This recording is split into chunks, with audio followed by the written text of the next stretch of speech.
കേരളം കണ്ടതിൽ വെച്ച് ഒരു വലിയ പ്രകൃതി ദുരന്തത്തെ നേരിട്ടുകൊണ്ടിരിക്കുകയാണ് വയനാട്.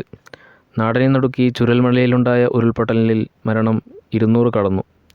ഒരു പ്രദേശത്തെ ഒന്നാകെ തകർത്തുകൊണ്ട് കടന്നുപോയ ഈ ഉരുൾപൊട്ടലിന് ശേഷം ബാക്കിയായ ജീവനുകളെ രക്ഷിക്കാനും പുനരധിവസിപ്പിക്കാനുമുള്ള ശ്രമങ്ങൾ നടന്നുകൊണ്ടിരിക്കുകയാണ്. അപകടപ്രദേശത്തെ തങ്ങളുടെ പ്രിയപ്പെട്ടവരുടെ വിവരങ്ങൾ അറിയാൻ മൊബൈലിൽ നിരവധി പേർ ശ്രമിച്ചുകൊണ്ടേയിരിക്കുന്നു.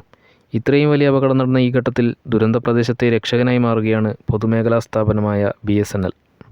ഈയൊരു ഘട്ടത്തിൽ ഏറ്റവും മികച്ച സൗകര്യങ്ങൾ ചൂരൽമലയിൽ ഒരുക്കി പ്രദേശത്തെ ടെലികോം സേവനങ്ങൾ തടസ്സം കൂടാതെ കൊണ്ടുപോകാൻ വലിയൊരു പങ്ക് വഹിച്ചിരിക്കുന്നത് BSNL ആണ്. കാരണം അപകടം നടന്ന പ്രദേശത്ത് മൊബൈൽ ടവർ ഉള്ള ഏക ടെലികോം കമ്പനി BSNL ആണ്. ഗ്രാമപ്രദേശങ്ങളെ ടെക്നോളജിയുടെ ലോകത്തേക്ക് കൈപിടിച്ചു കൊണ്ടുവരുന്നതിനായി ലാഭം നോക്കാതെ ടെലികോം സേവനങ്ങൾ ഗ്രാമങ്ങൾ കേന്ദ്രീകരിച്ചു അവതരിപ്പിക്കുന്ന BSNLൻ്റെ പ്രതിബദ്ധതയുടെ അടയാളമായി മാറിയിരിക്കുന്നു ചൂരൽമലയിലെ ഏക BSNL ടവർ. സ്വകാര്യ ടെലികോം കമ്പനികൾ ലാഭം മാത്രം നോക്കിയാണ് സേവനങ്ങൾ നൽകുന്നത് എന്നത് പൊതുവെയുള്ള ആക്ഷേപമാണ്. പൊതുമേഖലാ സ്ഥാപനം എന്ന നിലയിൽ BSNL നാടിൻ്റെ പുരോഗതിക്ക് മുഖ്യമാണ്. ആ കരുതൽ ദുരന്തത്തിൽപ്പെട്ട വയനാടൻ ജനതയ്ക്ക് വലിയൊരു ആശ്വാസമാണ് നൽകുന്നത്. ദൂരെ എവിടെയോ ഇരുന്ന് അപകട പ്രദേശത്തുള്ള തങ്ങളുടെ പ്രിയപ്പെട്ടവരുടെ ശബ്ദമൊന്ന് കേൾക്കാൻ വിളിക്കുന്നവർ യഥാർത്ഥത്തിൽ കടപ്പെട്ടിരിക്കുന്നത് BSNLനോടാണ്.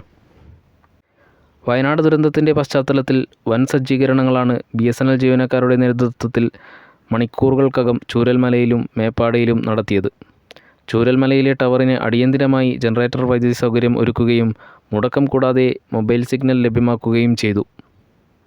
BSNL ചൂരൽമല ടവറും മേപ്പാടി ടവറും 4G ആയി യുദ്ധകാലാടിസ്ഥാനത്തിൽ അപ്ഗ്രേഡ് ചെയ്തിട്ടുണ്ട്.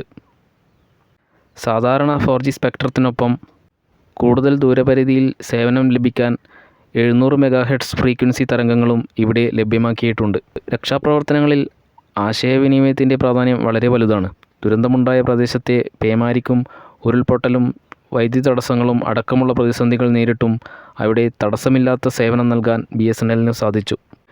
രക്ഷാപ്രവർത്തനം ഊർജിതമാക്കാൻ അതിവേഗ ഇൻ്റർനെറ്റ് സൗകര്യവും ടോൾ ഫ്രീ നമ്പറുകളും ഇവിടെ ഒരുക്കിയിട്ടുണ്ട്. കഴിഞ്ഞ പ്രളയകാലത്തും BSNL ആയിരുന്നു ജനങ്ങളുടെ ഏക ആശ്രയം. BSNL എന്ന പ്രസ്ഥാനം നിലനിൽക്കേണ്ടത് രാജ്യത്തിൻ്റെ പൊതു ആവശ്യമാണ് എന്നത് ഇത്തരം നിർണായക ഘട്ടങ്ങളിലെ പ്രവർത്തനങ്ങളിലൂടെ BSNL നമ്മളെ ഓർമ്മിപ്പിച്ചുകൊണ്ടിരിക്കുന്നു.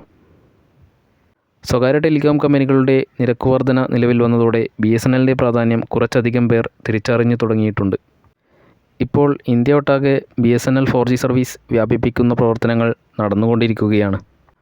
അത് പൂർത്തിയാകുന്നതോടുകൂടി കൂടുതൽ മികച്ച ഒരു ടെലികോം സർവീസ് BSNLന് നൽകാൻ കഴിയുമെന്ന് നമുക്ക് പ്രതീക്ഷിക്കാം.